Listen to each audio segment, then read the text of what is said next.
Good morning. This is an interesting topic. I outdid myself this time. We are talking about self-soothing behaviors. Think about it. We all have them. Every person on this planet, every creature on this planet has self-soothing behavior. It is your method, and you develop this in early childhood and infancy, how you soothe yourself. Think of the videos we see of little kitties making biscuits. Self-soothing behavior. Because for a dog or a cat, that motion with their paws when they nurse stimulates milk production, and it's self-soothing. It reminds them of their mommy. I had a cat, Milo. Now, Milo was a big bubba. Milo was 25 pounds a cat. I love that cat. He was a big old tuxedo cat.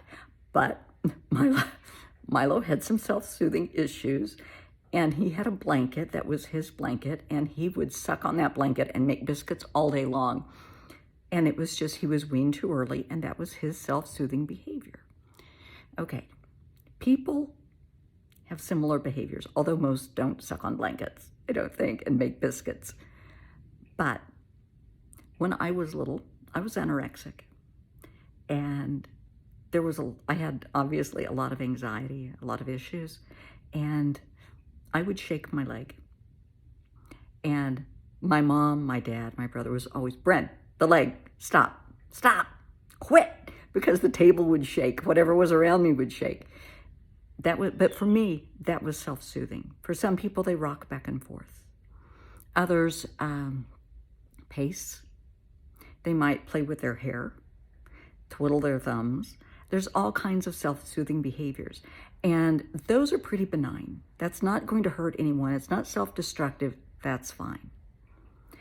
Now, there are pathological or self-destructive self-soothing behaviors, and that's what we need to talk about. There are some that just aren't very polite. Since I would say the 80s is when this became more obvious. You will see, and having raised a son, guys will sit with their hands down their pants. Please don't do that. That's disgusting. The last thing I want to see when I'm watching TV or when I'm fixing dinner or when, no. Basically, stop. Don't do it. If you want to do it, go in your bedroom, leave, go in the bathroom, not around, please. Women do not want to see this. They really, really, really don't. Please stop. That can be self-destructive. It can mess up your relationships. There's just a lot of bad connotations with this, so please. Picking at your fingernails can cause an infection, especially if you're diabetic. A lot of people do it. They'll pick at their cuticles. I used to. Don't do it now. They bite their nails. As a child, I was a notorious nail biter. I'm not now. I have beautiful nails, and that's fine. Took a while, for me to learn a new behavior, but it can be done. Overeating is self-soothing behavior. Reaching for a cigarette, vaping, don't do it. It's very, very self-destructive. Alcohol, drugs, the list goes on and on. Women will get really, well, not women, people, I should say, will get really stressed, reach for that credit card, I'm going shopping. That's very pathological. That's not good. Online sex is the same way. It's no different than going to see a hooker. There are more sex addicts than you realize. People that are addicted to pornography and sex. It is a huge, huge issue. And don't even start saying, well, it doesn't hurt anybody. Yeah, it does. It really, really does. Trust me. I work with people on both sides of this, and it does. There are no innocent victims.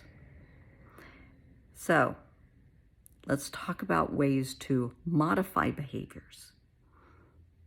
If you have a pathological behavior, you might want to talk to someone like myself, to a therapist, a life coach, a psychologist, psychiatrist, someone like that, if it is a huge issue.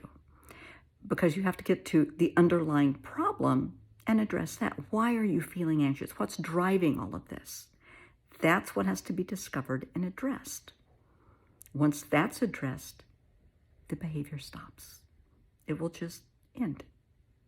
It may ebb off, it may slowly taper off, but it will end. I don't want to see people go from one addiction to another because I see that frequently. I deal with a lot of people, a lot of veterans, and they're really fighting, to overcome a lot of physical and emotional wounds that they brought back with them. And they will trade one addiction for another. They will go from alcohol, fighting, to drugs. Then they'll trade it for sex. And then then they'll start overeating. Once in a while, they'll get into either sports or just jogging. And I've seen some people really, really overdo it and mess their legs and hips up. So it's all things in moderation. Exercise is great. A healthy diet is great in moderation. Don't go nuts right off the bat. Go see, I can't even think this morning. I want you to see your physician, your primary care physician, and tell them what's going on to make sure everything is okay metabolically. We need to know if your thyroid's okay, if your pancreas is okay, diabetes. We need to know maybe there's an underlying pituitary disorder, hormonal issues. Let's find out the baseline, okay? And then we start addressing the problem. Because if you're having a lot of anxiety and nervousness and you're doing all these things and you have a thyroid disorder, well, once they make the adjustments and fix the problem, that fixes the problem, okay? So, bottom line, we all have self-soothing behaviors. If you have a pathological self-soothing behavior, let's look into it, okay? Let's see what's underneath it. For a lot of people, coffee. I used to drink. Now, I started drinking coffee when I was probably 2 or 3 because back in the day, now you got to remember, I'm 63, almost 64. Mom and Dad lived next door to my grandparents. Mom would go over to have coffee with Grandma, and Grandma would fix me coffee. Now, it was mainly milk and sugar, but it had coffee in it, so it counts. And I was probably 2 or 3. That started me on the road to coffee. When I was in junior high, 7th grade, I would have a cup of coffee and a piece of toast before I went to school. That's 7th grade. That's kind of young to be chugging coffee.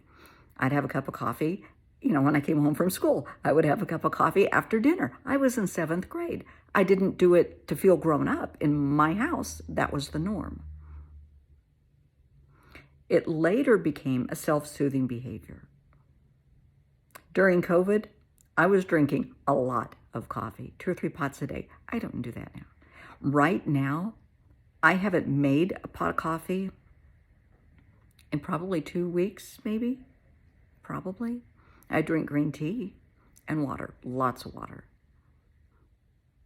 So once you figure out that it's a problem, I don't need to be drinking all of that coffee that's really not good for my tummy or my complexion. Think about it. Let's get to what the driving force is, figure it out, and go from there, okay? Some self-soothing behaviors are okay, is perfectly fine. Others, we need to talk about. So don't hesitate to get the help you need.